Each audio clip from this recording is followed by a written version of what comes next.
Estamos no ano 5.785, desde a criação do homem no Jardim do Gan-Eden, no Jardim do Éden, onde Adão e Rava foram criados. Nós temos aqui estudos semanais e leituras diárias das porções de Torá feitas exclusivamente para você. Se você está aqui pela primeira vez, fica conosco, muito bem-vindo, muito obrigada por estar aqui. Se você já é inscrito no nosso canal, que o Eterno continue te abençoando cada vez mais, e eu acredito que assim como eu, você está ricamente abençoado. Meu muito obrigado, meu carinho, meu beijo a todos vocês que me assistem aí, que o Eterno te abençoe, ó. Não esquece, curta, comenta e compartilhe, fica conosco até o final, pois está recheado de bênçãos. Hoje nós vamos para a sexta e sétima leituras e vamos abrir um pouco mais essas leituras de Torá aqui. Eu, Nara Chaves, no Torá e Prosa, né? Hoje nós vamos então com essa leitura de Torá, aonde Yosef falou gentilmente com eles, consolou seus irmãos, comprometeu de amá-los e a seus filhos. Yosef viveu 110 anos, viu os filhos de Efraim da terceira geração e os netos de Manassés nasceram nos seus joelhos. Yosef disse a seus irmãos que estava morrendo, mas o Eterno certamente se lembraria deles e os tiraria do Egito para a terra que o Eterno havia jurado a Abraão, Isaac e Jacó. Yosef fez os filhos de Israel jurarem que carregariam seus ossos para aquela terra. Yosef morreu e eles o embalsamaram e o puseram em um caixão no Egito, né? Aqui lá no finalzinho desta paraxá dessa semana vai se tratar da morte de Yosef também. Mas hoje eu quero abrir com vocês aqui nessa sexta e sétima porção aqui, já finalizando nessa nossa semana tão abençoada que nós tivemos e estamos ainda tendo, né? Não terminou ainda, Shabat aí está, né? Nas portas, e nós louvamos ao Eterno por tudo que Ele tem feito, os seus cuidados para conosco. Nós vamos tratar aqui sobre o perdão, né? No outro vídeo nós lemos a respeito ali que quando Yaakov morre, os seus irmãos ficaram com medo, ficaram receosos, né, que Yosef agora fosse se vingar, pois o pai já não existia mais, então agora é a hora da vingança. Mas ali não, porque uma vez perdão, perdoado está, né? Não se lembra, não fala, não toca, morreu o assunto ali. E Yosef sabia disso, que existia a bênção do perdão. Então eu quero ler com vocês, abrir mais essa leitura sobre os irmãos pedem perdão a Yosef. Nós também aqui vamos relatar um pouco mais profundamente na nossa leitura da morte de Jacó, como aconteceu, né? E lá no finalzinho dessa leitura, dessa porção, nós falamos também, vamos abrir essa leitura aqui para nós poder entender um pouquinho mais sobre a morte de José, ou a morte de Yosef. Então vamos de leitura, né? Os irmãos pedem perdão a Yosef, né? Antes que Jacó morresse, antes da morte do seu pai, Yosef frequentemente convidava os irmãos para fazerem refeições em seu palácio. Após a morte de Jacó, porém, não mais os convidou. E os irmãos ficaram preocupados. Aqui nós começamos a entender por que os irmãos se preocuparam ali quando Jacó morre. Mas então nosso irmão nem nos convida mais? Os irmãos ficaram preocupados e Yosef deve odiar-nos porque vendemos ele como escravo.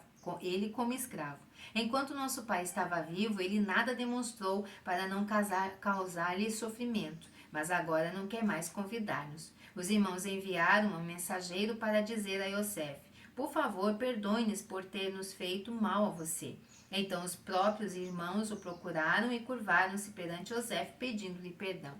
Yosef ficou magoado pelos irmãos, pensarem que os odiava, e chorou. Então confortou os irmãos: não tenham medo, não os convidei por outro motivo. Enquanto nosso pai era vivo, ele me fazia sentar à cabeceira da mesa. Mas agora que morreu, não desejo continuar sentado à cabeceira da mesa.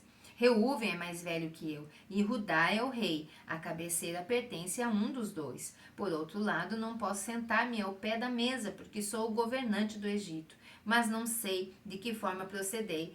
Parei de convidá-los. Yosef Tzadik falou palavras bondosas a seus irmãos e fez com que se sentissem bem. Quando Jacó terminou de abençoar todos os filhos, ordenou-lhes: certifique de que não me enterre no Egito.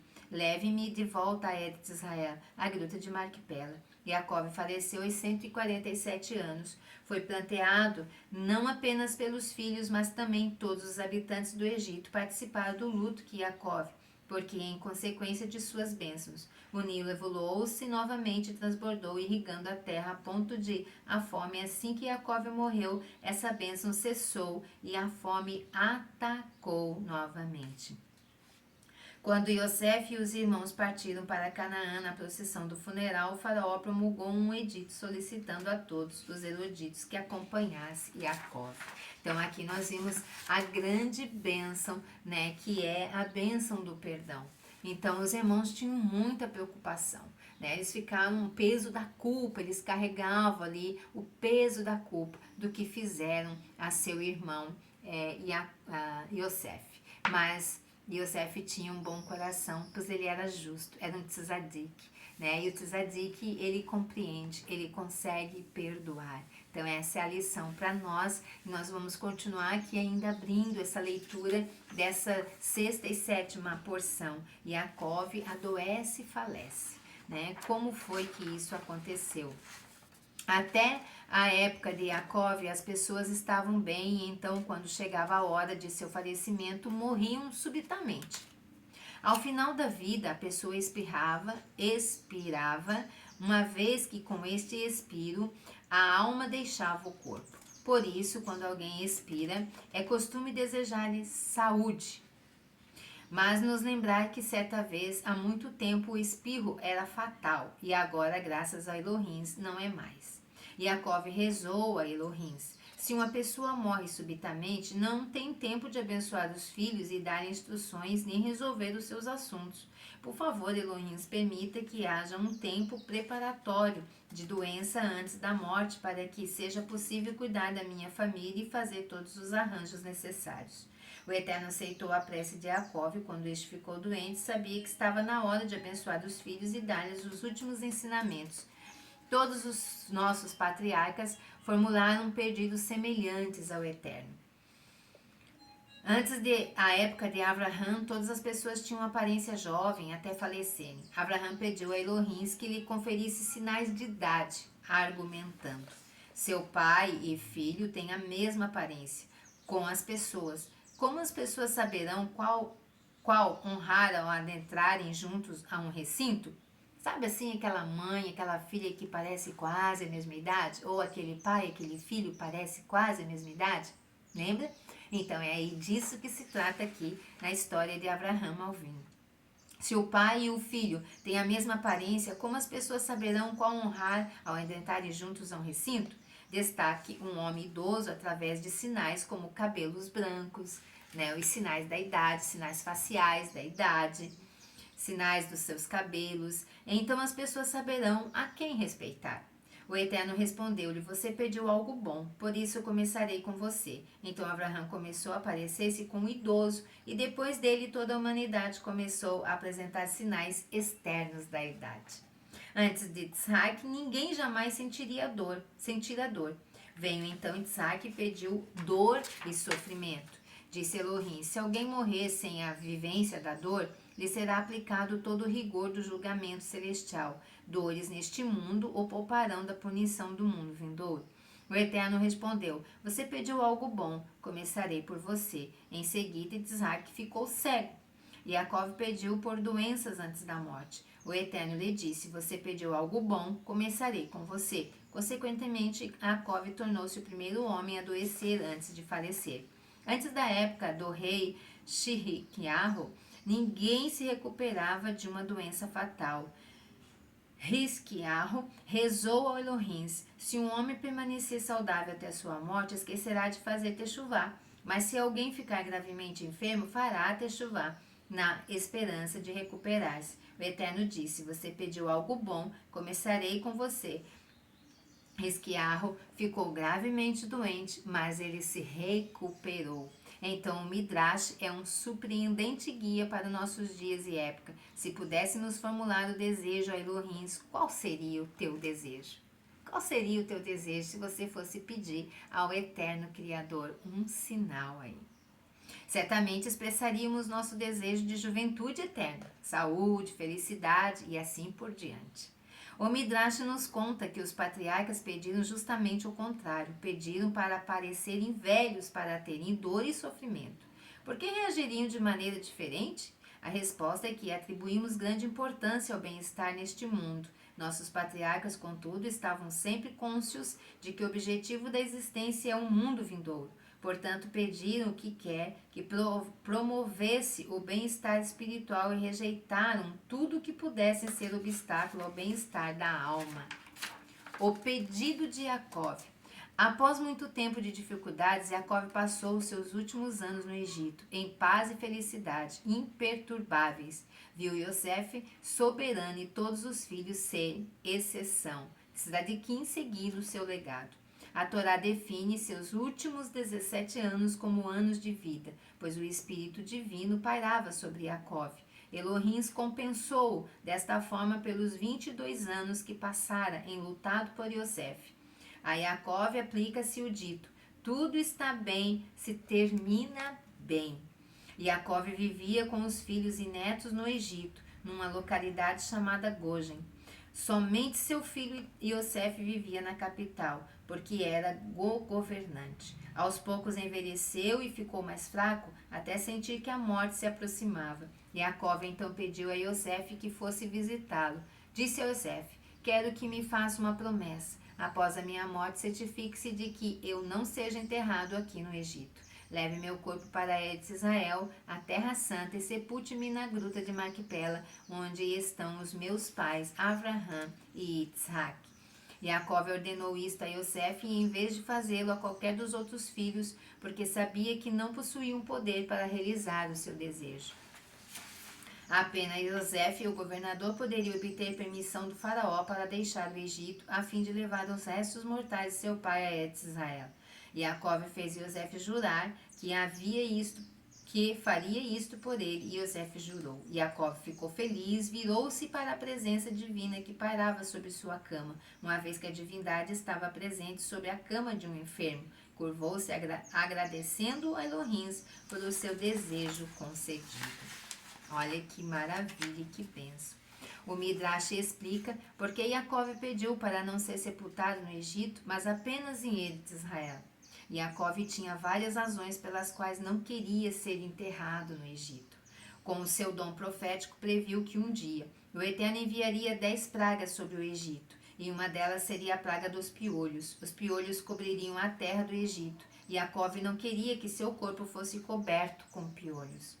Jacó temia que, se fosse enterrado lá, seus descendentes considerariam o Egito sua pátria e não a sua terra natal. Ponderariam: se não fosse uma terra sagrada, não teria sido enterrado aqui. Queria que seus descendentes estivessem sempre conscientes do fato de que estavam no Egito apenas temporariamente. Jacó também tinha uma razão para desejar especificamente ser enterrado em Eretz Israel. Nossos sábios ensinam que aqueles que são enterrados em Eretz Israel serão os primeiros a levantar-se da Terriat Hamitim, ressurreição dos mortos. Quando o destino de um judeu enterrado fora de Israel, o Eterno criará túneis subterrâneos especiais. Através desses, o corpo irá rolar até Eretz Israel e então reviverá na Terra Santa. Portanto, Jacó instruiu Yosef: não me enterre no Egito. Gostaria de ser poupado de revolver-me até Eretz Israel na época da ressurreição dos mortos. Pediu também a Yosef: quero descansar junto com meus pais e levantar em uma boa companhia quando chegar a hora certa. Um Ehudim, um judeu, deve fazer os arranjos necessários para ser enterrado perto de tzadikim justos, a fim de estar perto deles na hora da sua ressurreição. E aí, você acredita em ressurreição? Eu creio na ressurreição dos mortos, por isso nós estamos aqui juntinhos nessas leituras de Torá. E agora nós tratamos da morte de Yosef, né? Então vamos entender um pouco melhor sobre a morte de Yosef. Yosef governou o Egito por mais de 54 anos. Era um homem justo e muito bom governante. Quando Yosef sentiu que o seu fim se aproximava, disse a seus irmãos: estou prestes a morrer, mas o Todo-Poderoso certamente os redimirá do Egito. Meu pai revelou-me que o Redentor que proferirá as palavras Pacod e Ficod será o mensageiro de Elohim que os tirará do Egito. Yosef fez seus irmãos jurarem que ao deixar o Egito levariam com eles seus ossos para Xerém, o lugar de onde viera. Disse-lhes: sei por tradição que apenas 4 casais serão enterrados na gruta. Antes de morrer, chamou seus irmãos e lhes disse: não deixem o Egito antes que o Eterno envie o seu mensageiro para tirá-los daqui. Ao sair, deixem que seus filhos levem o caixão com meus ossos para eles, Israel, e enterrem-me lá. Eles juraram que assim fariam. Igualmente, o Eterno queria que as tribos enterrassem Yosef em Xerém, dizendo: vocês venderam Yosef, traga os seus restos mortais de volta a Xerém, ao lugar onde venderam. Olha só como as coisas acabam acontecendo e como o Eterno faz isso na nossa vida. Yosef faleceu com a idade de 110 anos. O falecimento de um tzadik de magnitude de Yosef deixou sua marca sobre o Egito inteiro. Todos os poços secaram e os irmãos começaram a sentir as agruras do exílio. Os mágicos egípcios colocaram o corpo de Yosef num caixão de ferro que afundaram nas profundezas do Nilo, acreditando que trariam bênção para o rio. Um após o outro, os filhos de Jacó faleceram, sendo que Levi gozou de maior longevidade. Ao final de sua vida, Beniamim ainda não tinha pecados, era um tzadik perfeito, não obstante chegar o momento do seu falecimento. O exílio egípcio abateu-se sobre os justos em 4 estágios. Enquanto Jacob vivia, Ben Israel era homens livres no Egito e sua única dificuldade é que eram estrangeiros lá. Assim que faleceu, os egípcios impuseram impostos sobre os judeus. Após a morte de Levi, a última das tribos, os egípcios escravizaram os judeus, forçando-os a trabalhar na construção. Quando Miriam, irmã de Moshe, nasceu, os egípcios amarguraram as vidas do Bene Israel, intensificando a escravidão. Aqui a gente encerra a paraxá desta semana e ricas bênçãos possam nos acompanhar com essas ricas lições que nós aprendemos aqui, que foram deixadas aqui nesse canal para vocês. Você, aonde estiver, receba meu carinho, meu amor, que é deixado aqui, onde eu compartilho com vocês essas lições, né, das leituras de porção de Torá feitas para você. Se você ficou aqui até o final, se inscreva no nosso canal, compartilhe, curta e comente, nos ajude a crescer e a divulgar a palavra do Eterno. E um Lehitraot, até a próxima.